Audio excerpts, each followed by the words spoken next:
Hello folks, welcome to another riveting edition of Ask Mark Anything.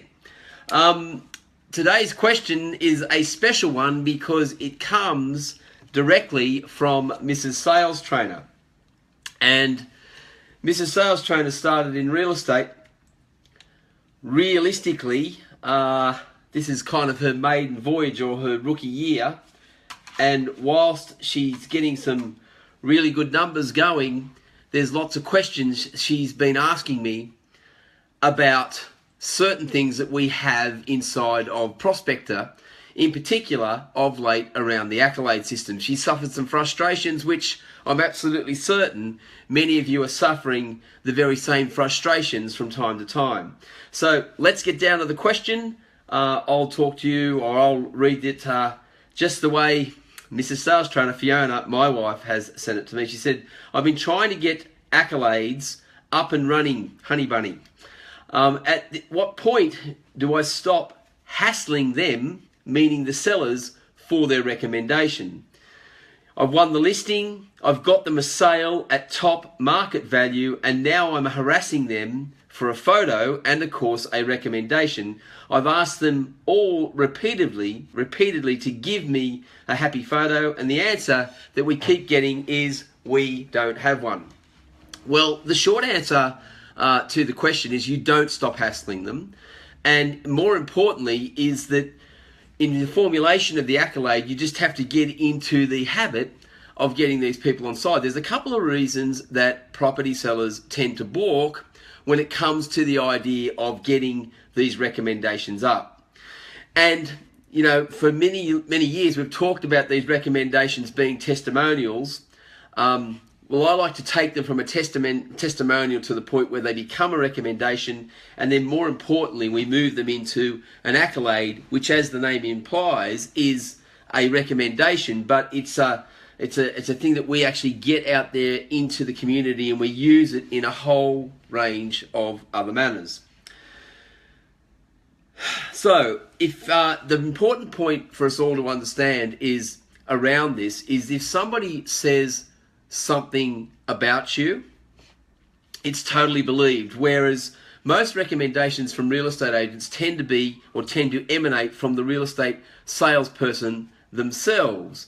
So if you say something about yourself, it's seriously doubted, whereas if you can get that recommendation from a client and they're saying something about you, it's totally believed. However, what I also find with recommendations, let me start at the beginning, is that they are too lengthy, or more importantly, if they're left to the client to write, typically they're not only lengthy, but they are pretty much sameish with regurgitated,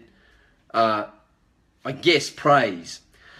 So the intention of them is good, but they're written by the client who's not quite sure what to say. So, Fiona, when you're asking me whether or not they want to give a photograph over, let's just start with the text. The reason that they're a little bit reluctant to give this over is they're not quite sure what to say, and inevitably, if they're left to their own devices, they'll say things like, you were honest, trustworthy, turned up on time, and got the job done, you know, which is pretty much the same sort of regurgitated stuff you'll hear from anyone.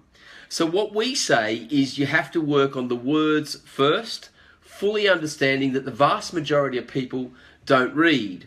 So the first point that I'll make to you is that the hook, if there's to be one, around an accolade is in the heading, is in the title itself. And that needs to be short and sharp. Moved us on time. Best job we've ever seen. Would recommend to anyone. Yeah, a salesperson, more a real salesperson, something like that. So the hook's in the heading. Secondly, inside of the text, less is more. The less said, the more effective the accolade is. Now, what do I mean by that? Well, you don't want an accolade to be more than 20 words. So even if you're having clients write these for you, my recommendation is that you don't publish these en masse, more importantly, you need to retract these to about 20 words. And you look for what we call grabs or snippets and edit them to the point where they're making the point nice and short and sweet and with a great deal of impact. More importantly, or even better, is the plan where you write the recommendation for them. You see, what we believe you ought to be doing is control what is said about you. And of course, these can be categorized. So you look for the feature of the transaction that was most prominent. So let's say we had someone that balked at the listing presentation around fee. Well, then I might have a recommendation in 20 words that says, you know, we interviewed several agents, and at the time we looked at what Mark had on offer, and at the end of the day, his percentage that he was asking was a little higher, but the end result that we achieved was a whole lot better. Now that can be condensed into a few short words, and it really makes an impact. The other thing, when we get to the visual side of the accolade, the words that you've got are extended a lot more proficiently or with a lot more impact if the photography that you have has a few features. Now, if you look at the majority of testimonial photographs that agents are using, in the main, they will have an agent that's standing next to a for sale sign with the clients on the other side, usually apart from them. The agent's looking as happy like a cat eating it, grin from ear to ear, smiling, punching the air, whatever. And the client looks a little bit staid, almost mortified in some respects. Now, if you're asking me, Fiona, one of the resistance points around clients providing you photographs of themselves is typically that well, for a start, who wants to be photographed with a real estate agent at all? But I think they've got a healthy fear that the photograph you take might be one they don't like of themselves. Now, we believe that you should be getting head and shoulder shots predominantly of couples and or, shots of them, but the feature, the photograph itself, needs to ensure that there are a couple of omissions that might come as a little bit of a shock to you and break with the normal tradition that we see inside the real estate testimonial. The first one is, we don't want any salespeople in the testimonial, meaning you. I know the testimonial's about you, but if you're featured in it, that is really the first problem you're likely to have. So we don't want you in there. No salespeople whatsoever. You see, somebody's saying something about you, and if you're not there, it's made all the more powerful. Number two, we don't want property in the testimonial. Why? Well, you see, I know we're estate agents, and I know that many of you think we sell dreams, homes, ourselves, a whole range of things. Not true. What we sell as real estate agents is solutions to problems. People come to us with issues. Now, the end result of that, hopefully, is somebody that has had a problem solved and they're smiling ear to ear and they're quite content about this. We want to see people that are just like us, that have had their problem solved successfully by an agent and enabled them to move on with whatever motive has cropped up in their life, whether it be a divorce, whether it be a job transfer, whether it be buying a bigger house, trading back, or indeed whether it be the sale of an investment where that money is used for something else. That's what people want to see. And if you've got a distinct absence of the salesperson in the photograph that accompanies the recommendation, the accolade, then in my opinion, it's made all the more authentic. So authenticity is built around the fact that you're not in the photograph because they're there speaking about you. So secondly, we don't want property in there because we don't sell properties, people buy them, and the accolade should be coming from the sellers, and the sellers are moving away from the property anyway, so we want to see the clients in a happy state. And third, and by no means the least important, certainly the most important feature, is that you have no signage in the accolade. Now, this will come as a shock for many real estate agents who love photographs of them either putting sold stickers on signboards or having clients next to them next to the sold sticker on the signboard. Get rid of that. Instead, have head and shoulder shots of clients in a natural state. Or take this one further. One of my clients that I deal with, that I advise on this, came back to me with the concept of, when they ask the client for a photograph of themselves, they say, do you have a photograph of yourself on holidays? Because the clients are always in a relaxed, stress-free environment. They look happy.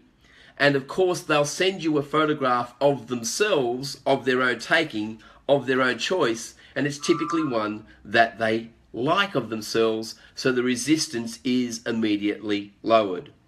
And then, as I said to you, the third and final thing is make sure with the accolade itself that you write it for them.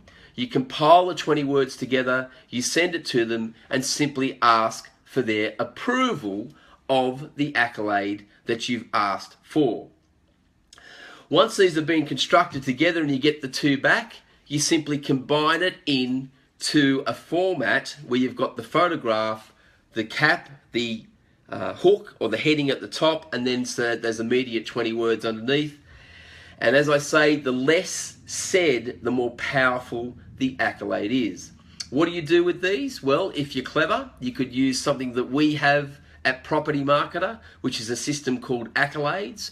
Accolades allows you to drop those testimonials, those recommendations, into an online format, and they become posts that can be shared to social media platforms. Where are these powerful? They are extremely powerful in sending these back to your clients, asking them to post these up to their social media sites and pages.